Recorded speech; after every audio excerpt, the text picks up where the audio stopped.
Assalamualaikum warahmatullahi wabarakatuh. Sahabat-sahabat di luar sana yang dirahmati Allah sekalian, jangan sesekali kita mengabaikan kedua orang tua kita, walaupun seburuk mana pun mereka pada pandangan kita, walaupun sejahat mana pun atau walau sezalim mana pun mereka terhadap kita.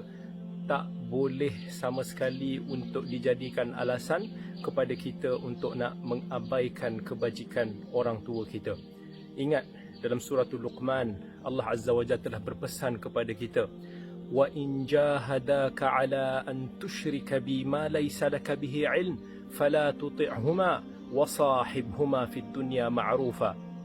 Allah kata, kalau mereka sekalipun memaksa kamu untuk melakukan dosa yang paling besar, kezaliman yang paling besar sekalipun di sisi Allah, iaitu untuk nak mempersekutukan Allah Azza wa Jalla, maka apa yang Allah pesan kepada kita, fala tuti'huma, jangan kamu taat kepada mereka.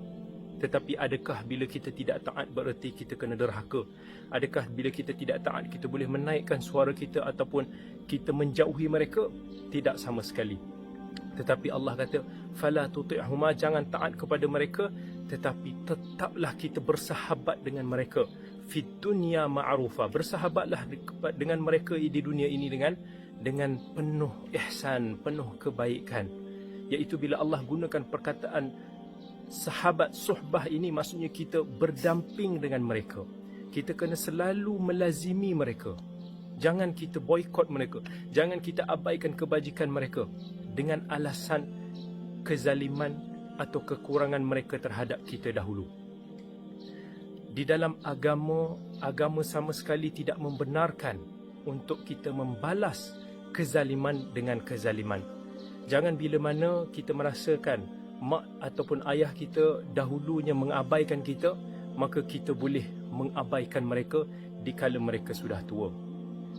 Walaupun di dalam agama pada masa yang sama Allah Azza wa Jal melarang sama sekali kepada ibu bapa untuk menzalimi keluarga ataupun anak-anak mereka.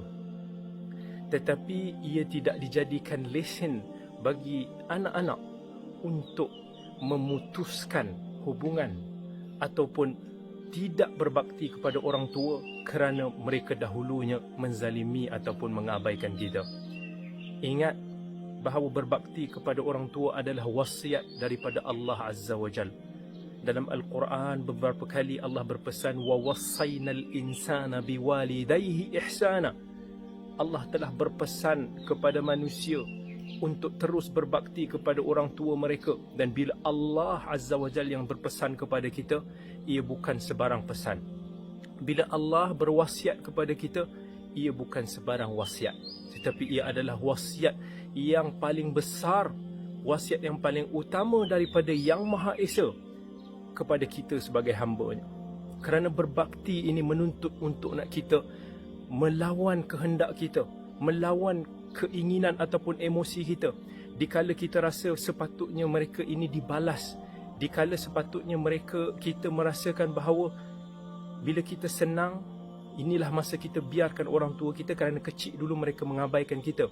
Tetapi kita lawan kehendak tersebut, emosi tersebut, kerana kita ingat itu adalah wasiat Allah kepada kita. Dan buat ibu bapa di luar sana, jangan zalimi anak-anak kita. Jangan zalimi keluarga kita. Jangan abaikan mereka. Kerana Allah mengharamkan kita untuk saling berlaku zalim, baik ibu bapa ataupun anak-anak. Allah kata, inni haramtu dhulma ala nafsi wa ja'altuhu bainakum muharraman fala tadhalamu. Sesungguhnya aku, Allah Azza wa Jal, yang memiliki segala kekuasaan, mengharamkan ke atas dirinya untuk berlaku zalim. Maka Allah memerintahkan kepada kita untuk tidak saling berlaku zalim, iaitu sama ada anak kepada ibu ayah ataupun ibu ayah kepada anak ataupun kepada sesiapa sahaja. Ingat, dalam Al-Quran bila Allah mengisyaratkan kepada kita, wa qur rabbirhamhuma kama rabbayani saghira, Allah sebut antara doa seorang anak kepada ibu orang tuanya, ya Allah, rahmatilah, kasih sayanglah kepada kedua orang tua kami sebagaimana mereka mengasihi aku. Bila digunakan perkataan kama rabbayani, sebagaimana mereka mengasihi kami, kita kena ingat bahawa hukum alam ini selalunya apa yang kita lakukan akan dibalas sedemikian. Bila kita mengabaikan anak-anak kita, maka janganlah kita mengharapkan mereka itu akan berbakti sebaiknya kepada kita, kerana lumrah manusia yang penuh kejahilan dan kekurangan akan mudah untuk nak mengikut emosi mereka, pertimbangan mereka, ataupun satu keputusan yang berlainan ataupun berlawanan dengan dan kehendak Allah Azza wa Jal. Jadi pesan saya kepada semua ibu bapa juga, bantulah anak-anak kita untuk mereka menjadi anak yang berbakti dan anak yang saleh. Jangan gunakan kuasa kita sebagai ibu bapa mengharapkan mereka berbakti kepada kita, tetapi kita berterusan berlaku zalim kepada mereka. Mereka juga insan biasa, mereka juga manusia yang lemah, mereka juga manusia yang jahil. Bantulah mereka.